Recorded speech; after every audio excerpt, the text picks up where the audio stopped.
안녕하세요. 부모교육 전문가 임영주입니다. 저는 요즘 제가 책 육아 전문가라고 소개를 하는데요. 책이 얼마나 육아에 중요한 것이고요. 또 지금 이 방송 보시는 부모님들 중에는 책 육아 하시는 분들이 굉장히 많을 텐데요. 기적이라는 말을 사실 육아에서 자주 쓰면 안 되는데 저는 책 육아는 육아에 기적을 일으킨다라고 크게 믿고 있는 사람이라서요. 책 읽어주기의 기적이라는 강연을 많이 하고 있습니다. 오늘은요. 책으로 키우는 똑똑한 육아법입니다. 근데 우리가 똑똑이라는 말을요. 자칫 잘못 생각하면 머리 쪽으로 생각을 하는데 우리 왜 예전에 헛똑똑이라는 말이 있었잖아요. 공부는 잘하는데 일상에서 보면은 뭔가 조금 허당 같은 면이 있다든가 아니면 배려하는 면이 조금 적다든가 인성이 조금 부족하든가 아니면 사회성 면에서 결여되면은 아유 저거 헛똑똑이야 이런 얘기 하거든요. 책으로 키우는 똑똑한 육아법은요. 머리와 가슴이 함께 일치하는 우리 아이. 그래서 우리 요즘 말하는 다큐, 제가 다큐라는 말을 하는데요.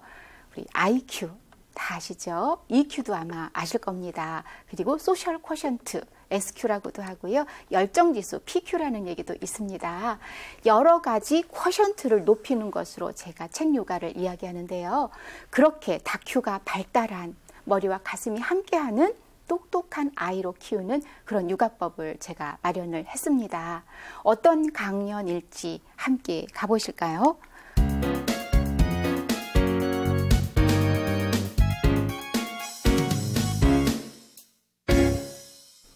네. 육아의 모든 것이 책으로 통합니다. 우리 영아기, 신생아기부터 애착육아 얘기 많이 하시잖아요.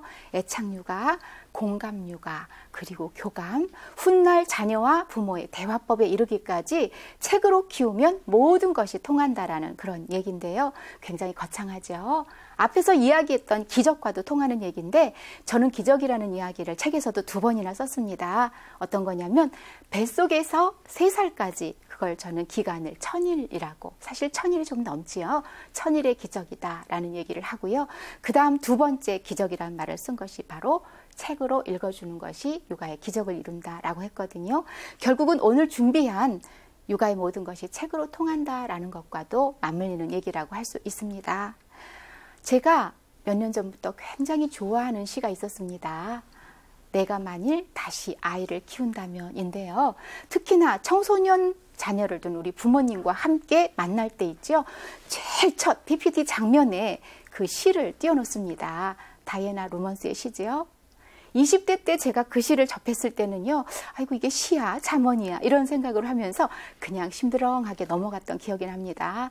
그때 꽤나 시를 쓰고 싶었던 그런 소녀였었는데요. 시도 아닌 것이 또 부모님들한테 주는 굉장한 의미가 담긴 거라서 뭔가 목적시 같은 그런 느낌이 났었거든요. 근데 제가 몇 년 전부터 이 시를 읽으면서 있잖아요. 가슴 깊이에서 뭉클함이 솟아오릅니다. 제가 내가 만일 다시 아이를 키운다면을요. 우리 아이들하고 책 읽고 동시 말 바꿔보거나 동요 노랫말 바꿔보는 활동이 있는데 저도 시의 내용을 좀 바꿔봤습니다. 이렇게 바꿔봤어요. 함께 읽어보시면서 아 맞아 라고 함께 저랑 공감을 좀 해주셨으면 좋겠는데요. 더 많이 안아주리랍니다. 그 다음에요. 더 많이 안고 책을 읽어주리라. 그리고요. 세상의 이야기를 들려주리라. 아마 책 소개도 있을 거고요. 제 강연에서도 세상의 이야기 들려주는 배드사이드 스토리텔링에 나올 겁니다. 그리고 아이의 이야기를 들어주리라. 그리고 사랑한다고 말하리라. 내 아이여서 정말 고맙다고 말하리라. 제가 바꿔봤지만 저는 좋은 부모가 이 시를 지었다라고 가정해서요. 좋은 부모 이렇게 썼습니다. 세상에서 가장 귀한 내 아이들이지요. 저는 많이 안아주고 그리고 안고 책 읽어주는 것이 제 육아에서 참 많이 결핍이 됐었구나라는 거를 느끼게 됩니다. 사실 책 육아의 기적이라고 했던 것도요. 저희 막내 아들 덕분인지도 모르겠습니다. 고등학교 1학년 때 친구 집에 놀러 갔었나 봐요. 그런데 다녀와서 저한테 이런 얘기를 하는 겁니다. 부모님들 만나면요. 다른 얘기 강조하지 마시고 꼭 책 많이 읽어주라고 그 얘기는 꼭 해달라는 얘기를 했어요. 사실 우리 아이가 저의 전공이라든가 강연에 크게 관여하거나 조언을 하는 편이 아니었는데 그 얘기를 듣는 순간에 뭔가 이유가 있겠다 싶어서 물어봤어요. 그랬더니요, 친구네 집에 놀러 갔다 온 것이 계기가 되었는데 복층집이었나 봅니다. 그런데 복층으로 간 이유가 있죠. 서재를 만들기 위한 거고요. 높은 서가가 필요해서 복층으로 갔다고 그래요. 엄마 아빠가 연구원 쪽 직업이었는데 사실 그러면 객관적으로 책을 많이 읽으신 분들이거든요. 그런데 서가의 전체를 차지한 것이 거의 고등학교 1학년 남자아이가 어렸을 때 읽었던 책으로 빼곡히 쌓여 있는 걸 보고서 저희 아이가 굉장히 충격적이고, 그리고 이런 결론을 내렸답니다. 수학도 역시 읽기야. 그리고 책에 거기에 모든 비밀이 담겨 있다라는 얘기를 저한테 했거든요. 더 깊이 들어가니까 이런 얘기였습니다. 그 친구는요, 우리 왜 넘사벽이란 말 있죠. 넘을 수 없는 4차원의 벽, 도저히 넘을 수 없는 벽을 얘기할 때 그런 얘기를 하는데, 수학의 신처럼 그 친구는요, 수학을 너무너무 잘했던 친구입니다. 비결이 뭘까라고 생각했는데 보통 수학을 푸는 자세가 이렇게 진지하게 가는 게 아니고요, 탁 앉아서 이렇게 푼다는 겁니다. 우리 아이가 재현한 그 모습이었거든요. 그런데 어렸을 때 읽었었던 책에서 그 비밀이 있었다라고 하는 겁니다. 여러분 어떠세요? 아니, 수학과 독서 무슨 상관관계지? 아, 그래, 어렴풋이 관련은 있겠지 뭐. 그런데 진짜일까? 맞습니다. 저하고 함께 풀어나가는데요, 안고 책을 읽어주는 것에 그 비밀이 있다. 그리고 세상의 이야기를 들려주고 아이의 이야기를 들어주고, 이 들어주었다는 건 대화를 한다는 얘기거든요. 그리고 아이에게 존중감, 자존감을 준다는 얘기고요. 그리고 사랑한다고 애착육아죠. 그리고 내 아이여서 고맙다. 이 다음에는요, 초등학교, 중학교, 고등학교, 사춘기의 질풍노도를 지나면서도요, 어떻게 보면 이것이 기본이 되어서 나중에 말도 잘 통하는 그런 부모와 자녀 사이가 되지 않을까 싶으면서 오늘 책육아의 모든 것에 대해서 한번 살펴보려고 합니다. 어느 날 교보문고를 갔었는데요, 사실 정독도서관에서 강연이 있었거든요. 가을날이었고요, 제가 교보까지 걸어갔습니다. 이 사진은 그때 제가 찍은 사진인데요, 이것 또한 저희 초등학교 시절에도요, 이미 알고 있었던 거고요. 어떻게 보면 한 회사의 카피라고도 할 수가 있습니다. 뭐 이렇게 생각할 수 있죠. 책 많이 사봐라, 이런 카피죠. 근데 제가 어느 날이지요, 정말 책은 사람을 만든다라는 말에 가슴이 뭉클했었던 또 다른 기억이 있습니다. 어떻게 보면 지금 이 자리에 서 있는 저도 책이 만들었고요. 사람이 비록 책은 만들지만 결국은 책은 사람을 만든다라는 이 선순환에 대해서 너무도 깊이 깨달아서 강연을 하는 것 가운데서도 있잖아요, 영혼이 있는 강연을 할 때가 몇 번 있습니다. 그리고 주제에 따라서는요, 그냥 전문가로서 할 때가 있고요, 맞아 진짜 그래 할 때가 있거든요. 제가 바로 이 강연을 할 때가 영혼 있는 강연을 할 때입니다. 어떻게 책이 사람을 만드는지, 그리고 우리 아이가 걸어갈 길에서 책이 어떻게 동반자로서 역할을 하고, 그리고 그 길에서 부모의 역할이 큰지 저하고 찾아볼수록 정말 그래 라는 부모님들의 깊은 깨달음이 함께 할 거라고 생각을 합니다. 어느 날 버스 정류장에서 있죠, 제가 이 포스터를 봤습니다. 삼촌이랑 나랑 생각의 키가 같다라는 건요, 삼촌이라는 건 어른을 상징하는 것 같습니다. 우리 아이들한테 책 좀 읽어라 라는 이야기할 자격이 과연 어른한테 있을까라는 것을 저에게 물음표로 던져준 건데요. 보시면은 아이 위에 쌓여있는 책이 훨씬 더 많지요. 그리고 삼촌이 들고 있는 책, 머리에 이고 있는 책이 아이의 책보다 훨씬 더 적다는 것을 알고 있으실 겁니다. 2014년이에요. 근데 이후에도 이 통계는 변하지 않았습니다. 심지어 이렇게까지 갔죠. 국민 독서 실태 조사를 봤더니요, 셋 중 한 명은 연 독서량이 0권입니다. 제가 강연에서는요, 빵권이라고 이렇게 얘기를 하는데 부모님들이 웃으시다가 문득 아 참 그건 아닌데 하는 어떤 자조적인 그런 표정도 지으십니다. 근데요, 부모님들은 절대 책을 0권 읽으시는 분이 아니세요. 때로는 고개도 살짝 숙이시는 분도 계십니다. 근데 제가 이렇게 질문을 합니다. 1년에 100권 이상 읽으시는 분, 그러면 오, 이런 표정 있으시잖아요. 아이, 말도 안 되는 질문을 저희한테 100건이라니요. 아이 키우기도 힘들고 정말 육아에 살림이 얼마나 바쁜 거 박사님도 다 아시면서 하는 표정 있잖아요. 근데 제가 이렇게 얘기합니다. 어머님, 아버님들 1년에 100건이 아니고요. 어떤 분은 200건, 300건도 읽으십니다. 왜냐고요? 바로 아이에게 읽어주는 책을 부모님이 읽으시기 때문에 사실은 동화동요 동시도 책의 권수에 들어가는 거고요. 부모님이 아이를 키우시면서 읽으시는 최대의 자기계발서는 저는 바로 아이들 책이라고 믿고 있는 거고요. 그리고 제가 만난 윤사 선생님, 윤리와 사상 선생님을 윤사 선생님이라고 하죠. 고등학교 선생님이신데요. 저에게 이런 일화를 들려준 적이 있습니다. 그러니까 부모님께서 영권이라는 말 앞에 주눅들지 마세요. 이런 300건, 400건, 500건. 그래서 다음에 조사할 때, 설문조사할 때 있죠. 500건 이상에다 동그라미, 기타 동그라미 치시면 되겠습니다. 윤사 선생님 얘기 들려드릴까요? 늦게 결혼하셔서요. 아이를 낳았는데 프렌디가 되고 싶었던 겁니다. 프렌디. 친구 같고 놀아주는 아주 좋은 아빠 있죠. 그런데 어느 날 이 선생님께서 아킬레스건을 다치신 겁니다. 아, 놀아주는 아빠는 포기해야 되는데 어떻게 할까? 그때부터 시작된 것이 바로 책육아인데요. 윤사 선생님께서 저한테 이런 얘기했습니다. 아, 근데요 선생님, 애들 책 진짜 재밌던데요? 여러분 동의하시죠? 저는요, 그럼요 선생님, 애들 책이 얼마나 재밌는데요. 이렇게 얘기하면서도 어떻게 이 선생님께서 아이들 책이 이렇게 재밌다는 얘기를 제 앞에서 해맑게 하실까. 그러면서 있잖아요, 지금 읽은 책이 1000몇백 권이라는 얘기를 하셨거든요. 그리고 아마 당신이 동화작가가 될지도 모르겠다는 얘기를 하셨는데, 제가 아까 이 선생님의 과목 얘기 드렸죠. 윤사 선생님이세요.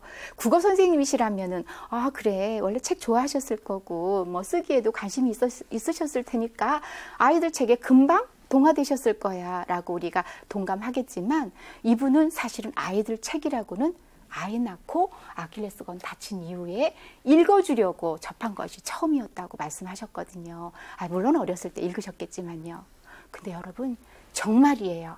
우리의 자기계발서는요, 아이들 책이어야 하고요. 그리고 책과 사랑에 빠진다면 우리 아이에게 나중에 아, 책 좀 읽어. 너 책 안 읽고 뭐해? 지금 안 읽으면 나중에 정말 책 못 읽는다. 이런 얘기 안 하시고요. 오히려 엄마 뭐 하세요? 그러면 책 읽고 있지.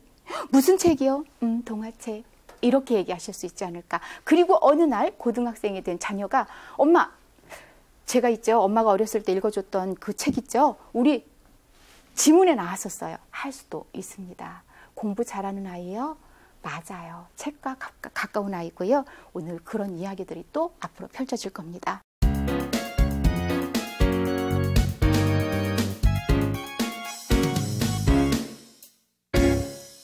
어느 날 우리 상담받는 아이가요, 저에게 이런 말을 했습니다. 선생님,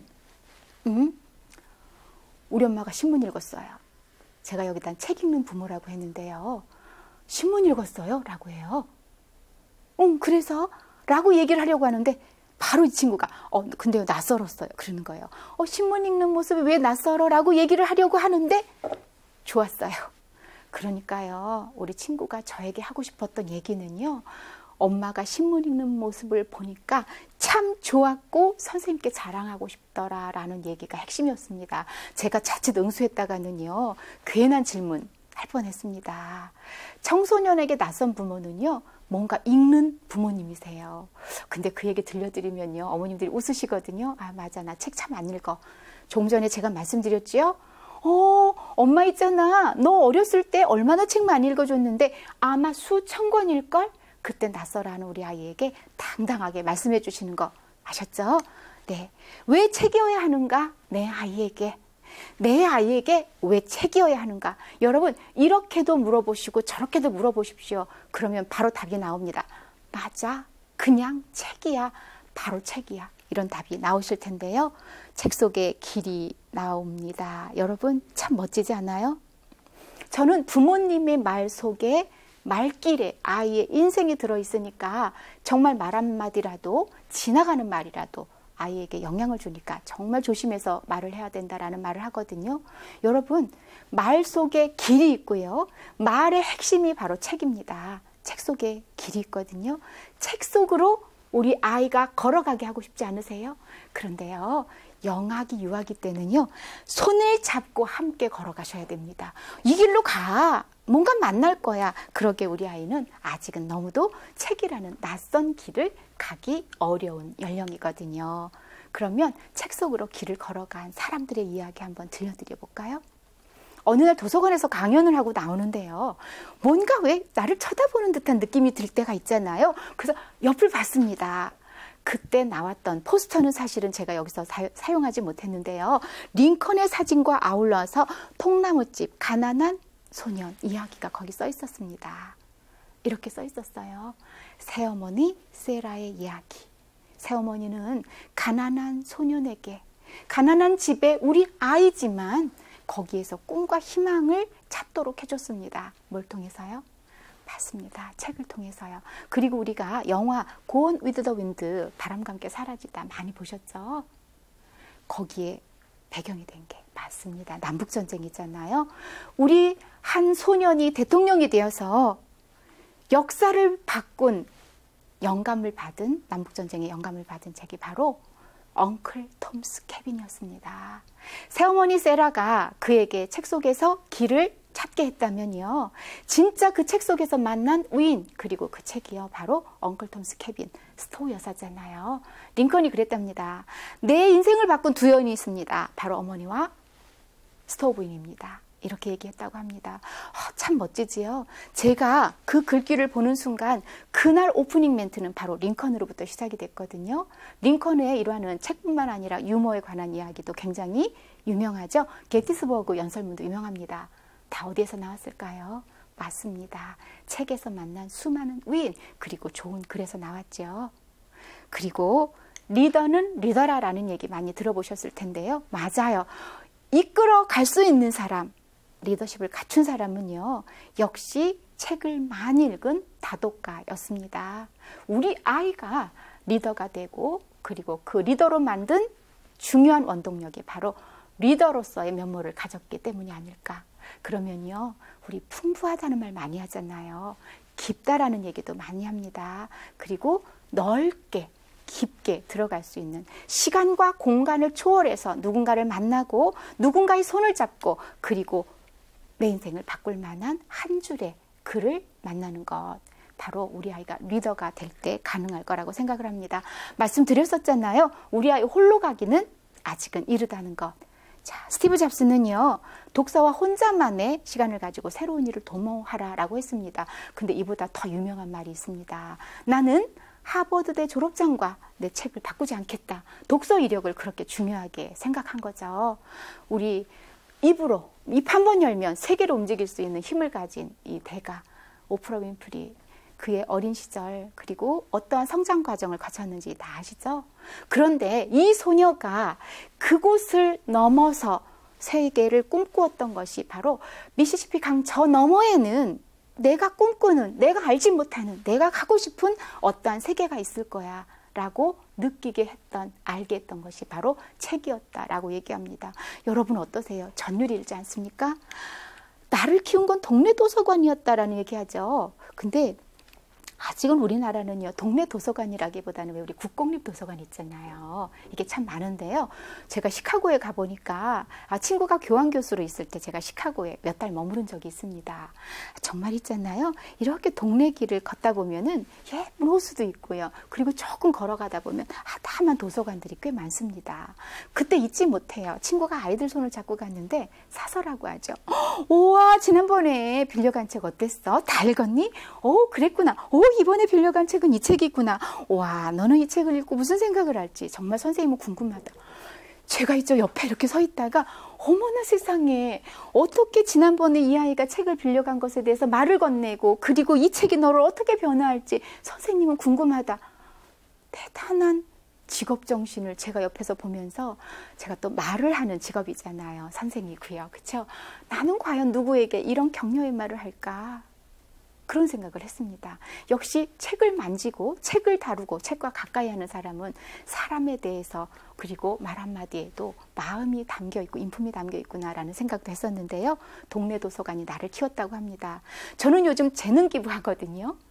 이 방송 보시면서 혹시 궁금한 거 계시면은요, 홈페이지에 상담글 올리면 네, 무료로요, 제가 전화 상담합니다. 섣부르게 이렇게 글을 다는 것이 아니라 전화를 하는 이유는 육아를 하다 보면 글로 표현하지 못하는 우리 아이가 몇째인지, 동생을 봤는지, 어떤 상황에서 떼를 부리는지, 어떤 상황에서 책을 싫어하는지, 이러한 부분들에 대해서 제가 상세히 알아야 더 좋은 상담을 할 수 있거든요.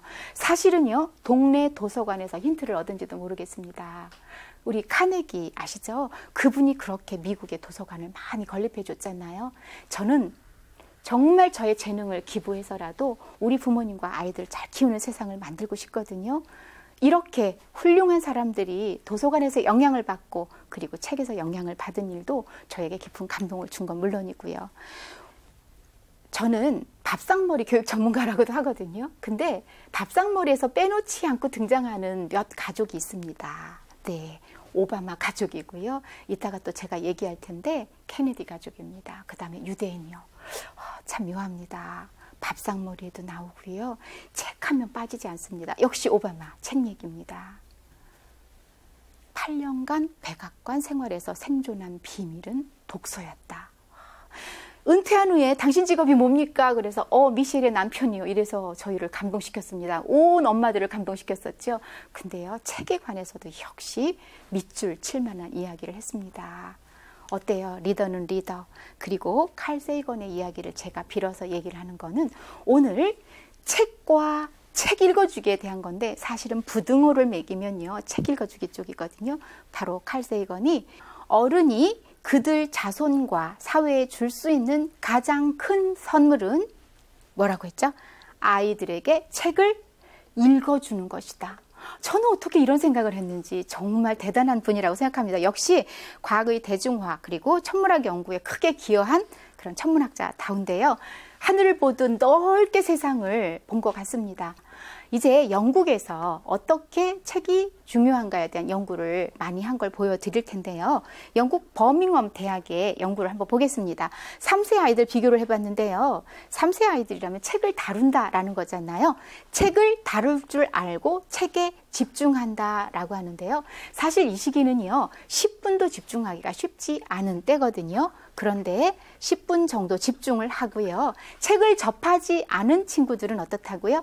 책 보는 방법 자체를 모르고 책을 함부로 다루고요. 또 하나, 제가 좀 글씨를 크게 키웠는데요. 다른 사람의 말에 귀를 기울이지 못함이라는 연구 결과도 나왔습니다. 5세 아이들은 어때요? 언어 능력이 2배 이상이 높은 결과가 나왔습니다. 뿐만 아니지요. 말하기, 듣기, 읽기, 쓰기는 물론이고요. 쓰기나 계산, 형태, 공간, 지각, 능력에서 뛰어난 높은 점수를 받았다고 합니다. 밑에 도표를 보더라도요, 계산 능력과 형태, 공간, 지각 능력이요, 책은 읽은 아이들이 훨씬 높다라는 것을 파란 색깔입니다. 보실 수가 있습니다. 짐작하셨고 짐작하신 그대로지요. 7세예요. 어떨까요? 네. 쓰기와 창작 능력까지 높았고요. 수학 능력이 훨씬 높게 나왔습니다. 책을 접한 아이들이 책을 접하지 않은 아이들에 비해서 읽기와 이해와 쓰기와 창작 능력에 이르기까지 높은 점수를 나타냈는데요. 제가 이야기했던 그 수학의 신이라고 하는 아이가 결국은 이 그래프를 증명해 본, 제 주변에서 본 그런 아이라고 할 수가 있습니다. 여러분, 그런데요, 우리 아이가 책 안 좋아해요. 책 읽어주려고 하면요, 자꾸 넘기고요, 또 집어 던지고요, 그런 아이도 있다고 제가 상담을 종종 받는데요. 네, 3세 이하의 아이들에게는요, 책이 곧 놀이예요. 예전에는 책 그렇게 집어던지면 안 되지. 책 접으면 안 되지. 책을 소중하게 다뤄야지. 이게 바로 책을 소중하게 다루었다라는 이야기라면요. 요즘은 책놀이도 합니다. 어떻게 하죠? 책을 세워놓기도 하고 2개 세우고 지붕처럼 이렇게 덮어놓기도 하고요. 책을 놓고 징검다리처럼 책 밟지 않고 놀이하기도 하고요. 그 다음에 요즘 책은요, 하드 장정에 딱딱한 것만 나온 게 아니라 영아들의 책인 경우에는요, 헝겊책도 나옵니다. 입으로 가져갈 수 있거든요. 쪽쪽 빨 수도 있어요. 그래서 세탁할 수 있는 책도 있고요. 또 팝업북 해가지고 입체책도 나오잖아요. 그래서 아이 키우는 집에 보면은 이렇게 나무 둥지도 좀 하나 없어져 버리고 그러죠. 왜냐하면 입체책 끼웠다 뺐다 하는 책들이 있습니다. 즉 3세 이하의 아이들에게 책은 재미있는 놀잇감이라는 것으로 요즘은 접근을 하거든요. 지금 버밍엄 대학의 연구 결과 본 것처럼 어릴 때 책을 본다라는 것을 굳이 읽기 능력으로 하지 말고요. 책에 관심을 가진다. 책 보는 것이 즐거울 수 있다라는 것으로 충분히 경험을 해주면 되고요. 책만 갖고 또 놀이를 하면은 나중에 진짜 던지고 책이 장난감이 되는 경우가 있으니까 어떻게 해요?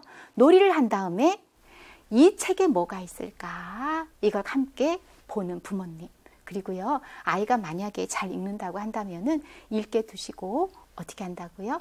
유능한 부모님께서 어떻게 유능하냐면 책 읽기에 유능한 부모님이 한 번 더 재밌게 읽어주시면 그 내용도 더 정확하게 아이가 파악해서요. 책 재밌는데? 이렇게 갈 수가 있습니다. 여러분 초등학생까지 책 읽어줍니다. 제가 몇 살까지? 10살까지라는 얘기 많이 하거든요.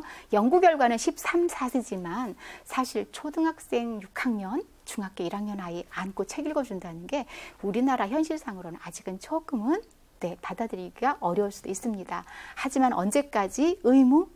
10살까지는 꼭 부모님의 권리이자 의무로 받아들이시고요. 초등학생 거 한번 보시면서 진짜 우리 아이의 미래에 21세기에 AI 시대에 4차 산업혁명 시대에 독서구나 라는 것을 확신하실 것 같습니다. 뭐죠? 그렇게 중요하게 생각하는 창의성에 관한 건데요. 유창성과 독창성, 정교성이 높다라는 연구 결과입니다. 쭉 보시면은요, 창의력은 주도적 학습을 위한 기초 능력이다라고 나왔습니다. 물론 책을 한 권 한 권 늘려갈 때마다 이것이 더 지속적으로 증가한다는 것에 우리가 더 관심을 가져야 될 부분이겠죠.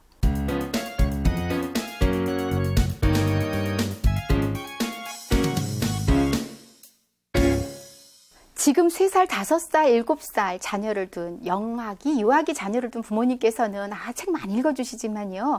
초등학교 1학년만 돼도 벌써 공부할 시간도 없는데 책? 이런 생각을 하십니다. 책은 읽어야 하는데 공부 쪽으로 이미 시간을 많이 할애를 하게 되거든요. 그런데요, 공부가 책입니다. 생각하는 힘, 우리가 논리력이라고 얘기하죠. 결국은 책으로 통해서 키워지고요. 수학이라는 과목에 대해서 우리 수포자, 대포자 이런 얘기 나오잖아요. 어쨌든 피할 수 없는 그 과목 수학도요. 그리고 필수 교과목도요. 왜라는 것으로부터 시작이 되기 때문에 왜를 키워주는 것으로서 여러분 책이잖아요. 그러면 우리 아이들 교과서 살펴보시면서 진짜 어렸을 때부터 책 많이 읽어줘야 되겠구나. 생각할 힘은 역시 어렸을 때 책이었구나 라는 것으로 한번 확신을 가져보셨으면 좋겠습니다. 제가 준비한 거는요, 꼭 국어 책만이 아니고요. 여러 가지 과목의 책을 가져와 봤거든요. 한번 같이 읽어보세요. 우리 반의 문제점을 해결할 수 있도록 사실과 의견이 잘 드러나게 글을 써보고 내가 잘 썼는지 알아봅시다. 이런 문제가 있네요. 사실과 의견이라는 게 뭘까요? 우리 아이들이 이러한 부분을 학교에 들어가서 하나하나 배우기에는 어떻게 보면 선행학습은요, 사실은 책 읽기입니다. 학원이 아니라 살펴보실까요? 네, 과학에 관한 것도 읽고 생각하래요. 또 생각하래요. 또 생각하랍니다. 왜 그렇게 생각했냐고 자꾸 묻습니다. 근데 여러분, 생각을 하려면요, 생각하는 습관이 있어야 되거든요. 혹시 책 읽을 때 머리 아프고 골치 아픈 적 네, 한두 번 있으시죠? 생각해야 되니까요. 또 있습니다. 몇 페이지 넘어가다 보면은 왜 앞 페이지가 생각이 안 날까요? 또 생각해야 됩니다. 이따가 제가요, 뇌와 독서, 그리고 어느 부분이 활성화되는가에 대한 이야기 할 때, 그래서 책을 많이 읽고 책을 많이 읽어준 아이가 공부를 잘할 수밖에 없구나 라는 것에 동의를 할 텐데, 제가 책 얘기하면서 너무 공부 쪽으로 몰아가면요, 책과 독서 너무 이렇게 이분화시키고 너무 정형화시키는 거 아닐까 이렇게 생각하시는데, 여러분 피할 수 없습니다. 우리 아이들 학교 다니면서 자존감 좌우할 게 뭐라고 생각하세요? 잘 노는 아이, 씩씩한 아이, 발표 잘하는 아이, 사회성 좋은 아이, 자존감 높아요. 그런데 결정적으로요, 공부 못하면요, 자존감 떨어질 수밖에 없어요. 왜냐고요? 우리 아이들은 기본적으로 공부 잘하고 싶어요. 잘하고 싶은데 못하면요, 자기 존중감이 당연히 떨어질 수밖에 없거든요. 우리 아이들 공부도 잘하게 해주자고요. 숨이 막힙니까? 제가 참고로 문학 박사입니다. 이 국어 영역을 보는 순간에 덮어버렸습니다. 자신 없어요. 그러면서 고등학생 자녀를 둔 부모님 앞에 가서 그렇게 얘기합니다. 학교 다녀오기만 해도 다녀왔어? 고마워. 이렇게만 이야기하라고 합니다. 여러분은 어떠세요? 우리 아이들 앞으로 헤쳐나가야 될, 풀어나가야 될 문제입니다. 여러분, 이 지문을요, 다 읽어야 돼요. 지문, 바로 이 부분이잖아요. 네. 문학, 비문학 할 거 없이요, 많은 지문들이 정말 빠른 속도로 읽어야 됩니다. 그런데 빠른 속도로 읽는 것이 그냥 지나치면 여기에서 버드나무가 같은 유사하게 쓴 버드나무를 찾으려고 한다면 처음부터 다시 읽어야 됩니다. 한 문제 푸는데요, 우리 아이들 숨 쉴 사이도 없다고 이야기할 정도로요, 빨리 읽어야 됩니다. 그 빨리 읽는 능력은 고등학교 가서는 도저히 습득할 수 없는 능력이에요. 저 이걸 읽다가요, 풀기 포기했습니다. 글쎄요, 저한테 몇 분의 시간을 주고 풀라고 했으면 아마 정말 초인적인 힘을 발휘해서 풀 수 있을지 모르겠지만, 제가 문학 박사 학위인데 이 문학을 풀기가 정말 어렵더라고요. 우리 아이들에게 이런 고민 안겨주지 말자고요. 그럼 사교육 할까요? 19조라고 하더라고요. 통계에 잡힌 게 이보다 훨씬 많다고 합니다. 근데 진짜 힘든 건 사교육비가 아니라 사교육비를 들이붓는데 효과가 없다는 겁니다. 그런 그림 보셨어요? 아이가 책가방 메고 있어요. 책가방 밑은 뚫려 있습니다. 엄마는 돈 뭉치를 넣습니다. 돈 뭉치는 밑으로 빠져나갑니다. 엄마가 독백을 합니다. 이렇게 돈을 들이붓는데 왜 밑빠진 독에 물 붓기야. 밑빠진 책가방에 돈 들이붓기. 저는요, 사교육을 하지 말자 하자라는 얘기를 지금 이 소중한 시간에 하려는 게 아니고요. 그쪽 전문가도 아닙니다. 분명한 거는요, 사교육을 하든 하지 않든 우리 아이가 효과를 봐야 한다는 거죠. 학원에 가서 머리 쥐어뜯고 있으면 안 됩니다. 이왕 들인 돈이라면 효과 보게 하자고요. 근데 왜 거기에 책이 들어갈까요? 여러분이 보신 그대로가 증명하고도 남습니다. 쭉 보여드릴까요? 아까보다 선명하니까 문제가 잘 보이나요? 잘 보일수록 머리가 더 복잡해집니다. 비문학, 문학 통틀어서예요. 또 시도 잘 읽어야 됩니다. 시도 읽어주셔요. 제가 장르 골고루 읽어주셔야 된다라는 얘기도 빠뜨리지 않고 할 텐데요. 논술로 가볼까요? 쓰기 능력입니다. 결국은요, 듣고 생각하고 읽고 말하고 쓰고 읽고. 우리 왜 구양수의 이야기 있지요. 다독, 다상량, 다작이라는 말이 있습니다. 우리 책 읽어주기가 결국은 가장 기본이 된다는 것, 수학입니다. 읽지 않으면요, 풀 수가 없어요. 빨리 넘어갈까요? 그래요. 우리 아이들 이 복잡한 문제 속에서 자기가 풀어 헤쳐나갈 수 있도록 우리 부모님은 어렸을 때 도와주는 방법이죠. 어떻게 한다? 언어 발달의 골든 타임이 있습니다. 우리 프라임 타임이라고도 하는데요. 몇 살까지죠? 10살까지요. 뇌의 가소성 시기거든요. 이때는 그릇의 크기를 채워줄 때입니다. 무엇으로 채워줄까요? 생각의 크기, 그리고 마음의 크기, 읽는 크기, 받아들이는 크기, 지식의 크기, 어떤 그릇이든 부모님께서 채워주실 수가 있습니다. 그런데요, 방해하는 게 있죠. 여러분, 이거 제가 몇 년 전에 찍은 겁니다. 한국 아이 같으면 이렇게 얼굴까지 다 보여드리지 못할 텐데 마침 일본에 갔을 때 찍은 거예요. 그럼 왜 찍었을까요? 남의 나라 아이까지. 몇 년 전이라고 제가 얘기했죠? 디지털 삼매경에 빠졌습니다. 제가 시간 10분 이상을 차를 기다리고 있었고 동료들과 이야기를 하고 있었는데요. 이 친구 표정 보셨어요? 지금 손에 들고 있는 게 문제가 아니라 이 친구가 짓고 있었던 10몇 분간의 표정이 한결같았거든요. 이걸 부모교육 특강에서 보여드렸더니요, 어떤 부모님께서 어머, 저기 위에 있는 애도 그래. 어머, 제가요, 사실은 우리 이 친구를 찍었거든요. 근데요, 위에 우리 친구도 같이 열심히 하고 있었던 겁니다. 이게 무슨 문제일까요? 코타키나발루로 제가 원고 여행을 갔을 때 찍은 사진입니다. 앞에는요, 바다가, 파도 소리가, 그리고 새들이 날아오고요. 얼마나 좋은 분위기와 풍경인지 모릅니다. 그런데 우리 아이요, 코로 들어가는지 입으로 들어가는지 모르게 먹고 있습니다. 왜일까요? 맞습니다. 화면 보느라고요. 엄마는 뭐 하실까요? 여기 아빠하고 아이만 등장합니다. 엄마는 지금 음식 나르고 계십니다. 그저 얘야 먹어라. 엄마는 갖다 줄게. 그러면서 이 부모님들 뭘 생각할까요? 아, 저에게 이런 질문을 자주 해옵니다. 아, 그런데요.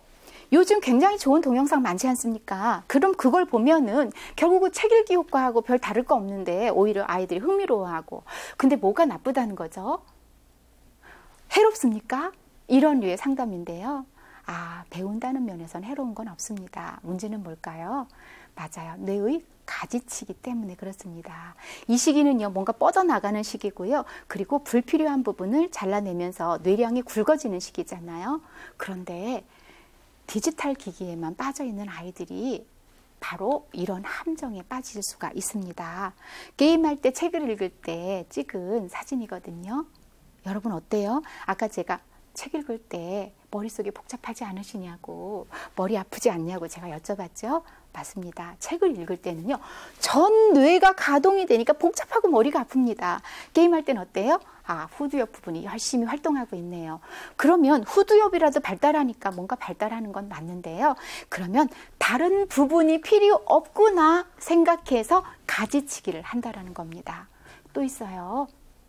독서의 마태 효과. 가난한 자 가난해지고 부자들이라. 무슨 얘기인지 아시죠? 독서를 많이 한 아이들은요, 책을 잘 읽고요, 빨리 읽고요, 그냥 낭독하는 것이 아니라 정독하면서도 속도가 빠릅니다. 이해를 잘하죠? 이해를 잘하니까 재밌습니다. 재밌으니까 책 좋아? 책 좋으니 또 찾습니다. 반대의 경우는 어떨까요? 그래서 영아기, 유아기 자녀를 둔 부모님은요, 이겁니다. 나 책 좋아. 여기까지 가는데 부모님께서 책 읽어주기를 해야 되는 이유가 있거든요.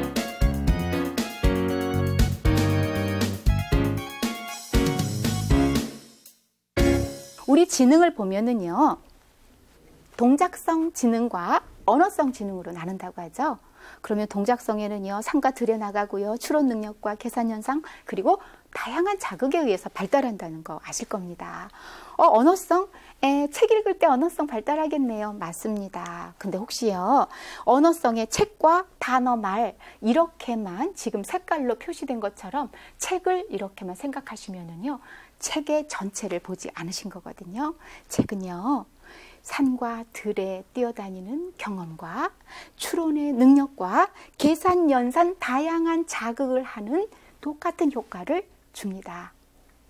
책을 읽을 때는요, 만약에 화가 나서 탁자를 탁 내리쳤다라고 하면은요, 뇌가 진짜 화가 나서 탁자를 내리치는 것 같은 뇌 부위가 활성화된다는 겁니다. 엄마가 맛있는 음식을 해주셔서 정말 맛있게 먹었다. 엄마 잘 먹었습니다. 라고 말을 했다. 라는 책을 읽었다면요, 정말 맛있는 음식이 놓여져 있고 그걸 맛있게 먹고 감사의 인사까지 하는, 그렇게 뇌 부위가 움직인다라는 겁니다. 즉 책은요, IQ의 모든 것을 또한 좌우할 수도 있거든요. 그렇기 때문에 책을 읽으면 독서, 읽기, 쓰기, 말하기, 즉 언어 쪽으로만 우리가 생각하는 것이 아니라 모든 것에 연관을 하고 있다. 또 아까 이야기한 수학의 신이라고 했던 그 아이처럼 어렸을 때부터 책을 많이 읽으니까 진짜 다른 학과도 공부 잘해서요, 제가요, 그 친구가 어디 갔냐고 말씀을 꼭 드려도 될까요? 네, S대 갔습니다. 그리고 그 아이는요, 지금 단순히 공부를 잘하는 것이 아니라 여러 가지 활동 면에서도 최고의 성적을 받은 친구예요. 수학을 잘하고, 그리고 단순히 공부를 잘했다가 아니라 독서가 그만큼 다양한 영역에서 인정을 받는 시대가 됐거든요. 아이 키우면서 우리가 많이 하는 말이 놀아라가 아니라 뭘까요? 공부 좀 해라. 사실 싫은 소리입니다. 아이들한테는 쓴소리고요. 듣기 싫은 소리일 수도 있습니다. 그런데 우리 안 해야 되나요? 아니요. 아이가 힘들 때, 정말 뭔가 우리 아이가 딜레마에 빠져 있을 때 부모님은 거기서부터 우리 아이를 또 다시 괜찮은 길로 이끌어야 되거든요. 그럴 때 격려의 말을 해야 되는데 아이들은 귀를 막고 싶습니다. 아, 또 그 소리야. 원래 좋은 소리는요, 본인도 알고 있기 때문에 더 듣기가 싫거든요. 그런데 책 좀 읽어라, 공부 좀 해라, 너 왜 그렇게 노니라는 듣기 싫은 소리를 들었을 때도요, 어렸을 때 책을 많이 읽어준 아이와 부모는요, 이 말조차 통할 수 있습니다. 어떻게 통하느냐고요? 아주 좋은 회복 탄력성이 좋은 용수철처럼 꽉 눌려 있다가 정서적으로 눌려 있다가도 탁 튕겨 나가는 거죠. 그러면서 이렇게 생각합니다.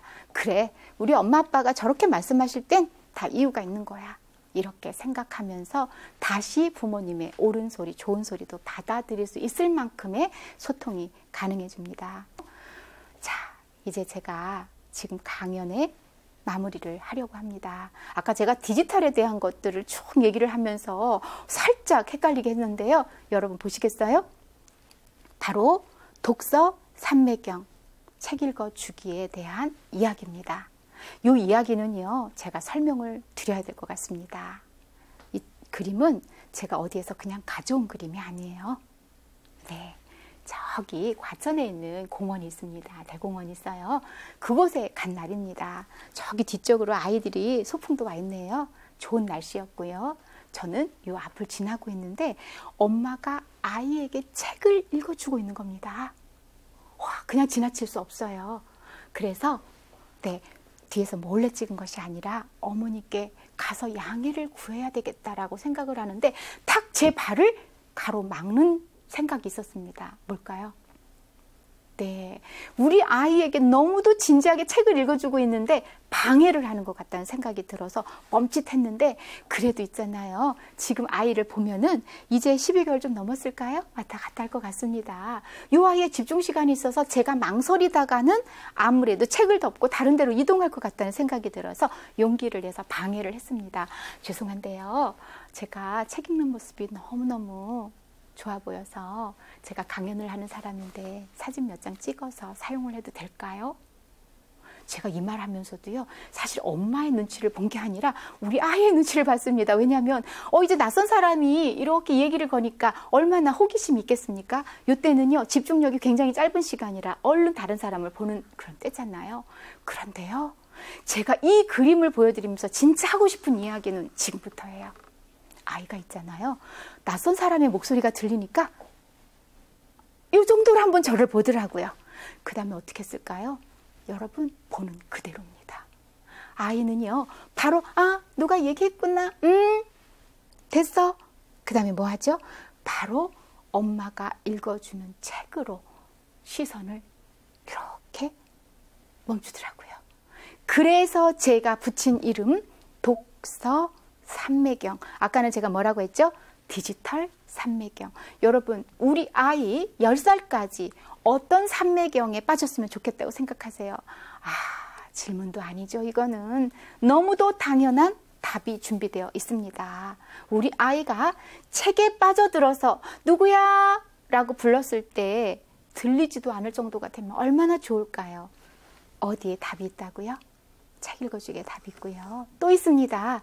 어디에 길이 있다고요? 책 속에 길이 있습니다. 책이 얼마나 우리 아이의 미래에 좋은 영향을 미칠까를 지금까지 제가 살펴봤는데, 저의 중심은요, 바로 삼매경에 빠지게 하는 우리 아이입니다. 그리고요, 또다시 사진 한번 살펴보시겠어요? 책 누가 잡고 있나요? 네, 엄마 밑에서 받쳐주고 있네요. 우리 아이 있죠? 이렇게 잡고 있습니다. 제가 아까 많이 안아주리라, 많이 안고 책을 읽어주리라 할 때 제가 이렇게 했습니다. 어떻게 아이가, 네, 맞습니다. 이렇게 했습니다. 책은 그럼 어떻게 해요? 여긴 지금 아이가 있습니다. 어떻게 할까요? 책은 아이가 들게 하시고요. 아니면 엄마가 한쪽 들고 아빠가 한쪽 들고 아이가 한쪽 듭니다. 책을 아이와 함께 일체화시키면 자기 중심적인 유아기 때 요거는 내 책, 이건 내 책, 엄마 아빠가 읽어주는 거야. 그래서 더 애착이 강해지고요. 책에 몰입하는 것도 훨씬 더 높아집니다. 뭐 때문에요?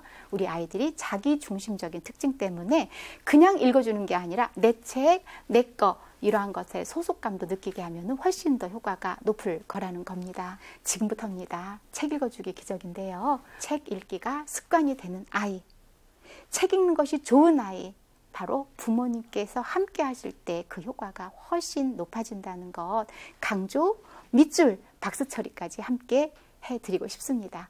여러분, 책 읽어주기는요, 제가 말씀드린 기적을 일으키는 육아법입니다. 감사합니다.